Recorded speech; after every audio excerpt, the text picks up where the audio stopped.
got so much motherfucking design on right now. Bring it down, bring it down, make it clap. I got 3 whole thoughts, I'm the guap, bitches on my line, and you know. Bismillahirrahmanirrahim. Assalamualaikum warahmatullahi wabarakatuh. Kami di sini ingin membawakan sebuah tugas video penjelasan tentang energi terbarukan. Jadi pada kesempatan kali ini kita akan membahas video tentang energi terbarukan, yaitu nuklir, energi nuklir.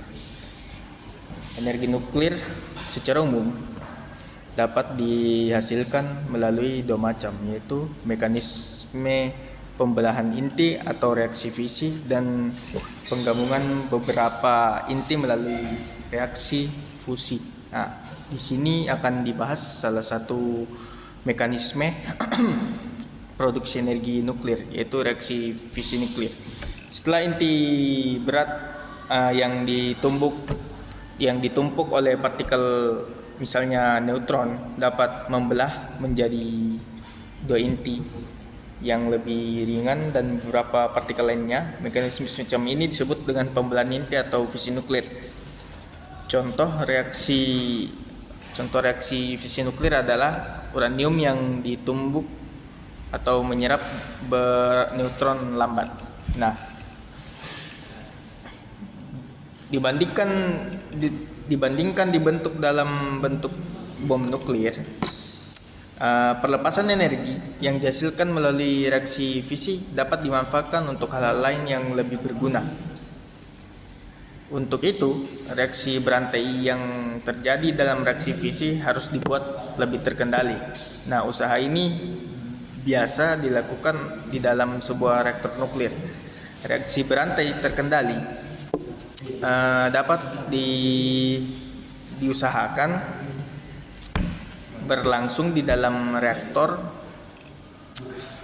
berantai terkendali dan yang terjamin keamanannya, dan energi yang dihasilkan dapat dimanfaatkan untuk keperluan yang lebih berguna, misalnya untuk penelitian dan untuk membangkitkan listrik. Namun energi ini tentu perawatannya dan keamanannya sangat diperlukan, karena satu kegagalan saja bisa berdampak sangat fatal. Ya, baiklah, di sini saya akan kembali melanjutkan pembahasan yang sebelumnya disampaikan oleh teman saya. Pertama-tama perkenalkan, nama saya Asrul, NIM 22SP631 kelas 2A. Di sini saya akan membahas tentang reaktor nuklir pada pembangkit listrik energi terbarukan. Energi yang dihasilkan dalam reaksi fusi nuklir dapat dimanfaatkan untuk keperluan yang berguna. Untuk itu, reaksi fisi harus berlangsung secara terkendali di dalam sebuah reaktor nuklir. Sebuah reaktor nuklir paling tidak memiliki 4 komponen dasar, yaitu elemen bahan bakar, moderator neutron, batang kendali, dan perisai beton. Dalam bahan bakar menyediakan sumber inti atom yang akan mengalami fusi nuklir. Bahan yang biasa digunakan sebagai bahan bakar adalah uranium U. Elemen bahan bakar dapat berbentuk batang yang ditempatkan di dalam teras reaktor. Neutron yang dihasilkan dalam fisi uranium berada dalam kelanjutan yang cukup tinggi. Adapun neutron yang memungkinkan terjadinya fisi nuklir adalah neutron lambat, sehingga diperlukan material yang dapat memperlambat kelajuan neutron ini. Fungsi ini dijalankan oleh moderator neutron yang umumnya berupa air. Jadi di dalam teras neutron terdapat air sebagai moderator yang berfungsi memperlambat kelajuan neutron, karena neutron akan kehilangan sebagian energinya saat bertumbukan dengan molekul air. Fungsi pengendali jumlah neutron yang dapat menghasilkan fisi nuklir dalam reaksi berantai dilakukan oleh batang-batang terkendali agar reaksi berantai terjadi terkendali, di mana hanya satu neutron saja yang diserap untuk memicu fisi nuklir berikutnya. Digunakan bahan yang dapat menyerap neutron-neutron di dalam teras reaktor. Bahan seperti boron atau kadmium sering digunakan sebagai batang kendali karena efektif dalam menyerap neutron.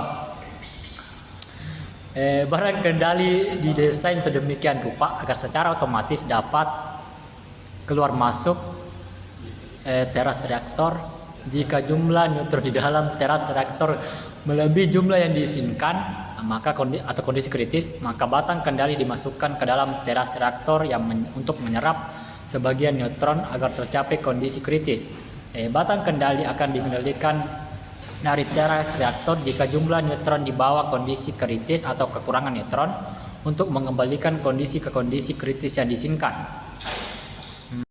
Assalamualaikum warahmatullahi wabarakatuh. Perkenalkan, nama saya Andi Muhammad Fatur Rahman dengan NIM 22SP624. Kali ini saya akan melanjutkan pembahasan yang dibawakan oleh teman saya tadi, dan saya akan melanjutkan materi pembangkit listrik tenaga nuklir. Energi yang dihasilkan dari reaksi fisi nuklir terkendali di dalam reaktor nuklir dapat dimanfaatkan untuk membangkitkan listrik. Instalasi pembangkitan energi listrik semacam ini dikenal sebagai pembangkit listrik tenaga nuklir atau PLTN. Salah satu bentuk reaktor nuklir adalah reaktor air bertekanan yang skemanya ditunjukkan dalam gambar. Energi yang dihasilkan dalam reaktor nuklir berupa kalor atau panas yang dihasilkan oleh batang-batang bahan bakar. Kalor atau panas dialirkan keluar dari teras reaktor bersama air menuju alat penukar panas atau heat exchanger. Di sini uap panas dipisahkan dari air dan dialirkan menuju turbin untuk menggerakkan turbin menghasilkan listrik. Sedangkan air didinginkan dan dipompa kembali menuju reaktor uap. Air dingin yang mengalir keluar setelah melewati turbin dipompa kembali ke dalam reaktor. Untuk menjaga agar air di dalam reaktor yang berada pada suhu 300 derajat Celcius tidak mendidih, air mendidih pada suhu 100 derajat Celcius dan tekanan 1 atm.